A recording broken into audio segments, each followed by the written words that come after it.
Good afternoon to our faculty and members of the Philippine Association of Schools for Community Medicine. Today we will be discussing how we could integrate primary health care into the core syllabus of basic medical education.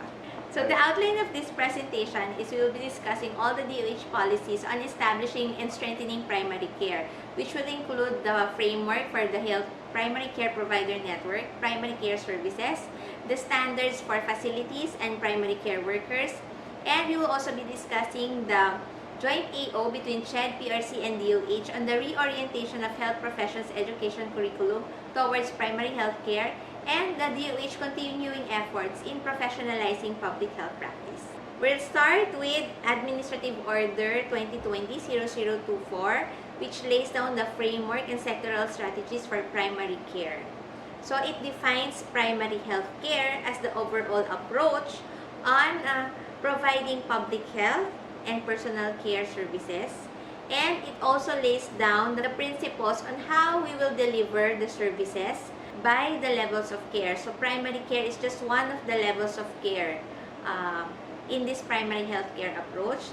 It also lays down the framework on how we will pay the primary health care services. So public health services will be paid by DOH and LGU, while individual-based services will be paid by PhilHealth. And then AO 2020-0019 provides the guidelines on the service delivery design for healthcare provider networks. So it establishes the different levels wherein primary care provider network is at the foundational level, the basic level of the healthcare provider network. It lays down the services that are available in a primary care facility.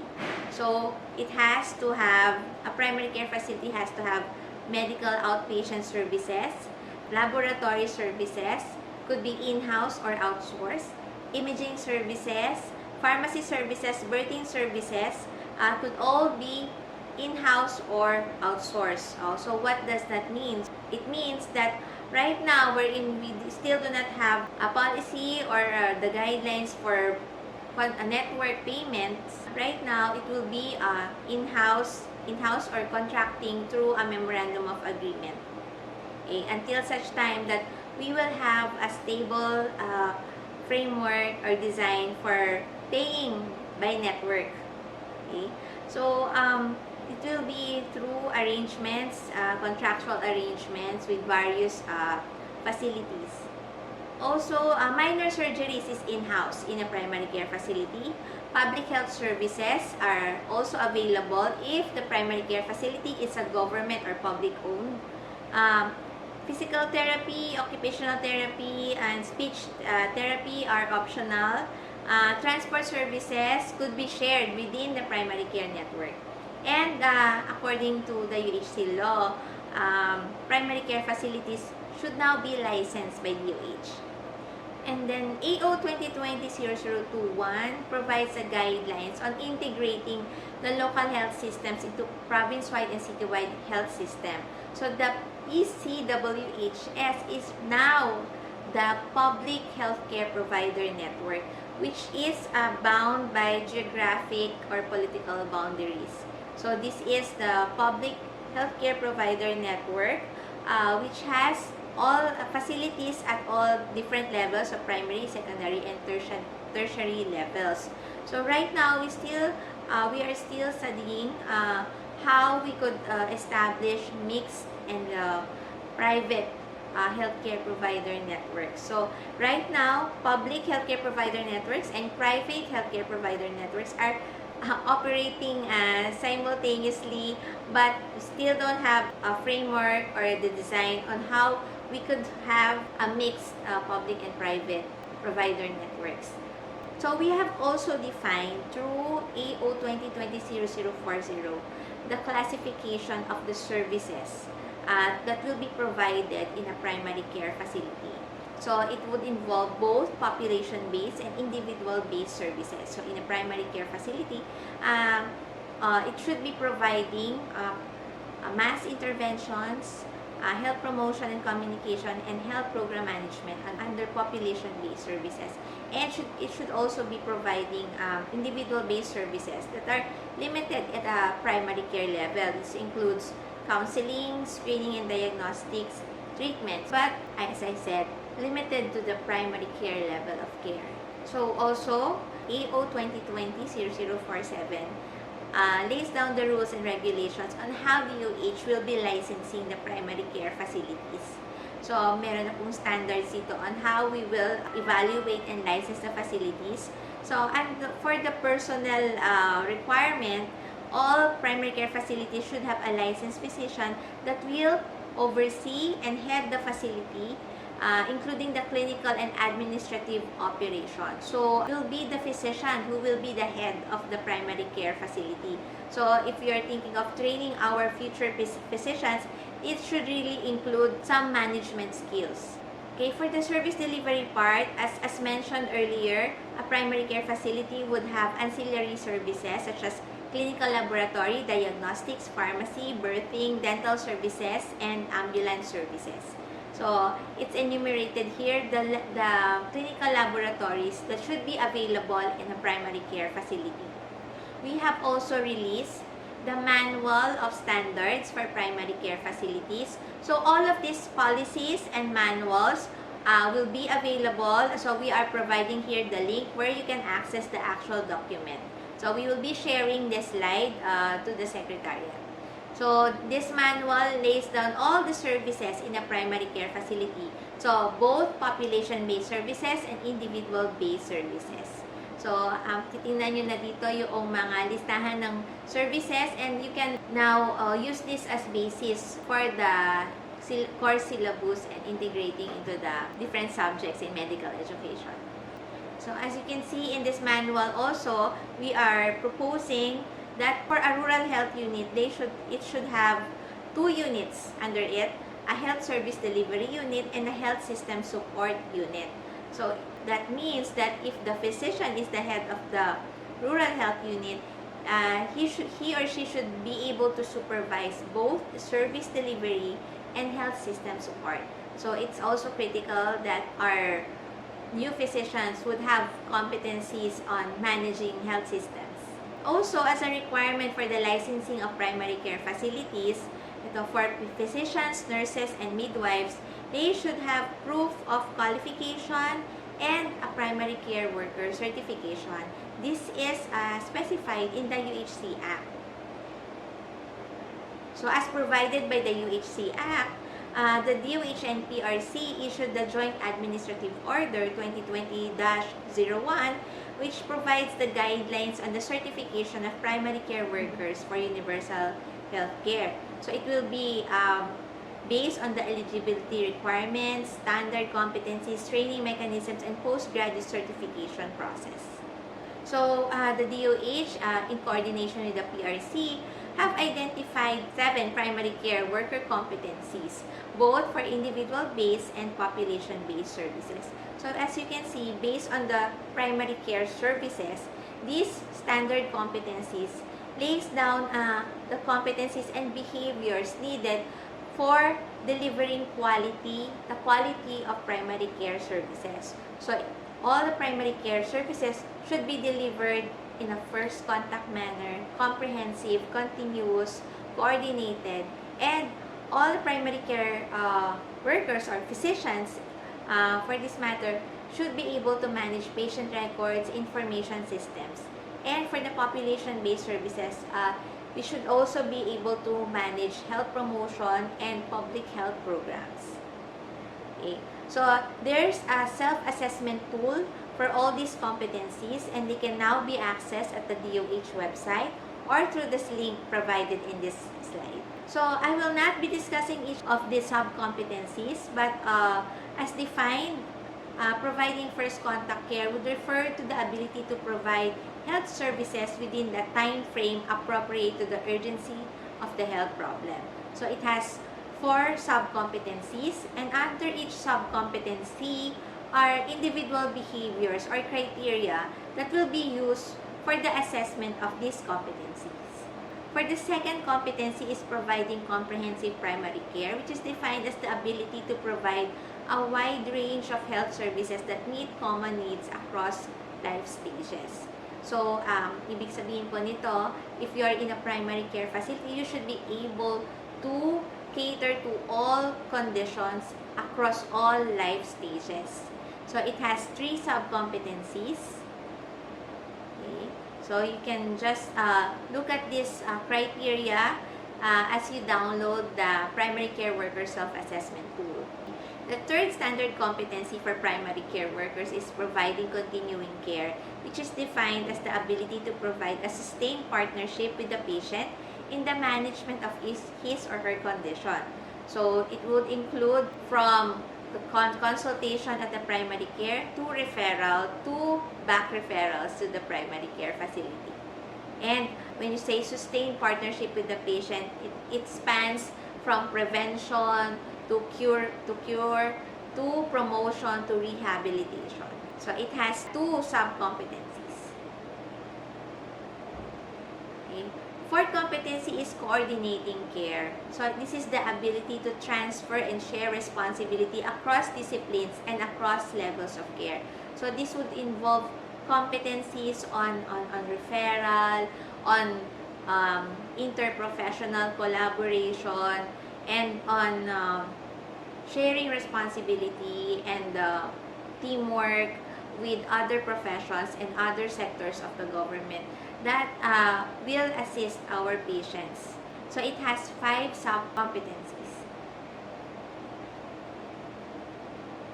Fifth competency is managing patient records. So, as we all know, we are now transitioning to online and systems-based information systems and databases. So, this competency is defined as the ability to ensure the coordination of care through accurate and timely integration of medical records in the healthcare provider network.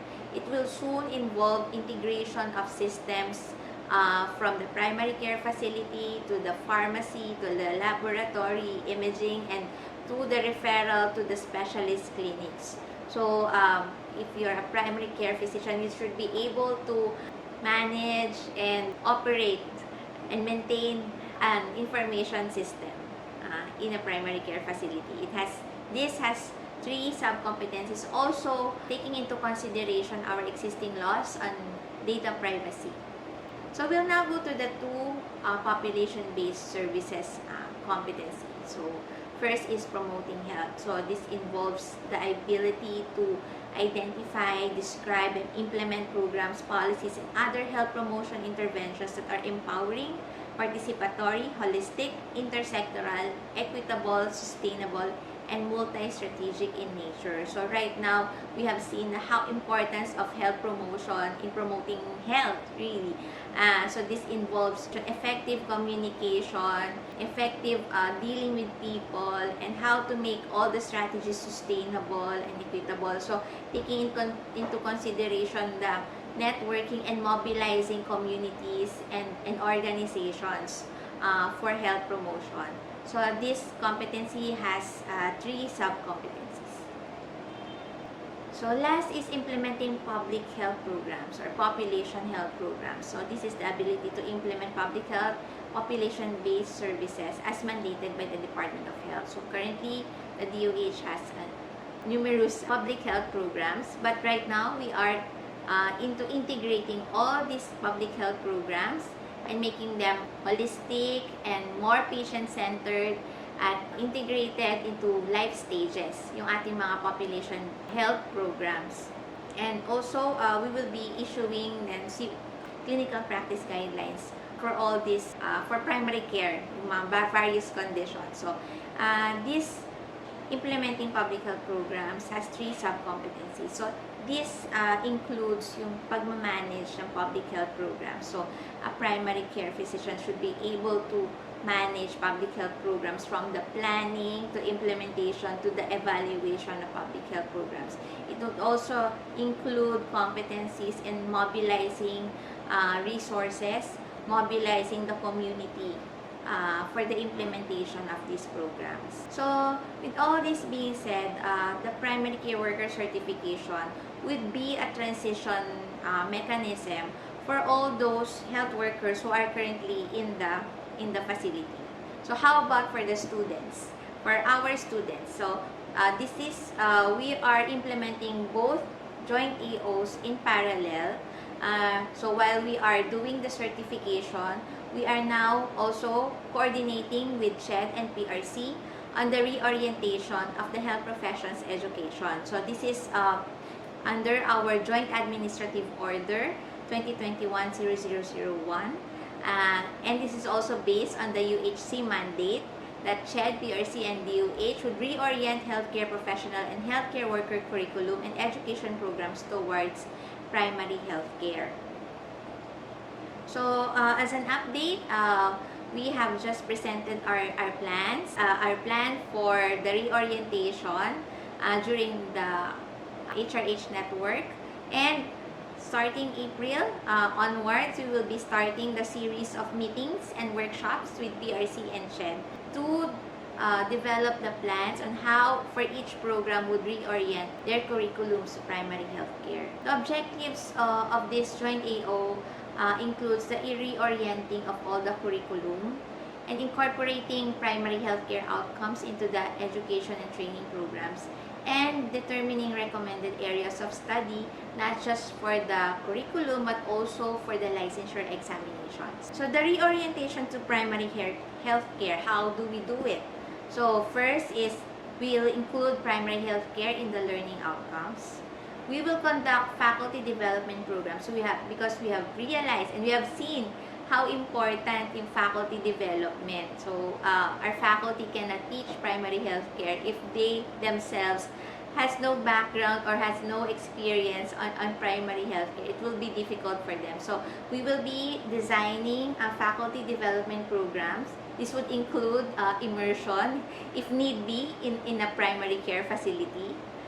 So critical po yung ating faculty for the implementation of this policy.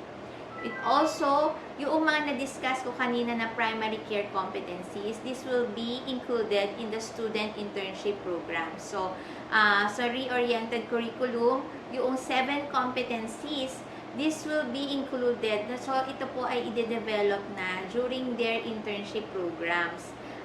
So, for all health profession, kung saan po applicable. So, because we are looking at eventually kung yung mga students natin nag-graduate in this reoriented curriculum, they do not need to undergo the trainings on primary care workers, but they could go straight directly to the certification. So, practice ready physicians, we are looking at after our first graduates of this curriculum ay ready na po sila to practice in primary care facilities. Okay. So also another strategy is inclusion of UHC and primary healthcare in the student orientations, in our immersion programs in primary care facilities. Also, it would include primary healthcare areas of study in the table of specifications of the licensure examination. So, para po talagang ituturo ito sa lahat ng mga schools because this will be included in the licensure examinations. Also, for our government scholars, lalo na yung mga recipients natin ng mga Doktor para sa Bayan scholarships, yung kanilang return service obligations will be served in DOH-identified primary care facilities. So, how do we do the incorporation of the public health topic? So, based on the CHED program outcomes, so learning outcomes in the medical education curriculum, tinatapat natin siya doon sa primary care competencies, and then yung suggested public health topics. So, hindi pa po final ito. Ito po, this is just our working document as we conduct series of meetings and workshops with our stakeholders at the CHED and PRC. Okay. So, pero ganun po namin siya. Ito po yung magiging process. So, we will look at all the outcomes and all the competencies. And then, right now, hindi pa po tayo makakapag-revise ng curriculum. We will be inserting these topics in the various subjects. So, pag-uusapan po, so anong mga subject po pwedeng i-include ang mga public health topics na ito. So, nandun din po sa Joint AO yung recommended areas of study, and as you can see, based po siya doon sa dinefine namin ng mga primary care services, both population-based and individual-based services, na mga services na kailangan po i-provide in a primary care facility. So, ayan po. So, for public health and individual-based services. And also, parallel to all these efforts, while we are certifying primary care workers, we are reorienting the curriculum, we are also establishing a public health track in the career progression and specialization. So, syempre po, kung this is to encourage all our students to go into public health. So, para makita nila that there's a practice, and there's a public health practice if they want to pursue this career. Okay? So, right now po, sa Philippines, hindi pa po ganon ka-professionalized yung public health practice. So, right now, at the DOH, we are initiating this effort together with PRC and the specialty societies to start creating this track for public health. So, magsa-start po siya sa alignment of the competencies, training, education, and professional credentialing na naka-align din po sa outcomes ng CHED and naka-align po sa ating Philippine Qualification Framework. Luckily, we just had a new document from the WHO which defines public health. So, alam po natin na marami pong debates and issues regarding public health, but right now, we have a new document that defines public health and defines 10 essential public health operations. So, kung makikita niyo po dito, at the core of this is merong service delivery, merong information, and then there are 4 essential public health operations that deals with governance, public health workforce, organizational structure and financing, advocacy, and communication. So, makikita natin na yung public health, hindi na lang siya on health promotion, health protection, and disease prevention. Meron na po talagang mga management skills or management functions na nakakabit sa public health. And we will be anchoring all our level alignment dito sa 10 public health operations na to. So, during our consultations with the PRC, kailangan daw po ang first step natin is to develop a level alignment matrix for the Diplomate in Public Health Medicine. So, it will be under PQF level 8. So, ang nangyari po is we aligned yung professional practice outcomes from the outcomes of medical education, and then naka-align siya doon sa essential public health operations. Okay, so, this is just the draft of the level alignment matrix that we submitted to PRC for their approval. So, ayun po. So, this is a work in progress, and we are hoping for your support. So, at the academic level and at the continuing professional development level. So, we hope for your support and cooperation and partnership with the DOH. So, as we continue to promote the public health practice for our physicians. So, thank you very much. As a recommended first steps in our reorientation of our curriculums, we recommend that all deans and faculty of medical schools would take our online UHC Implementers Course. So, this will be the first set of modules for our faculty so that they would be oriented on the UHC and its implementing structures and processes. So, and another set of modules that is now available at our platform are the integrated primary care courses. So, all of these can be accessed online and for free at learn.doh.gov.ph. So, you just have to create an account and you can enroll on all the courses for free. Thank you very much.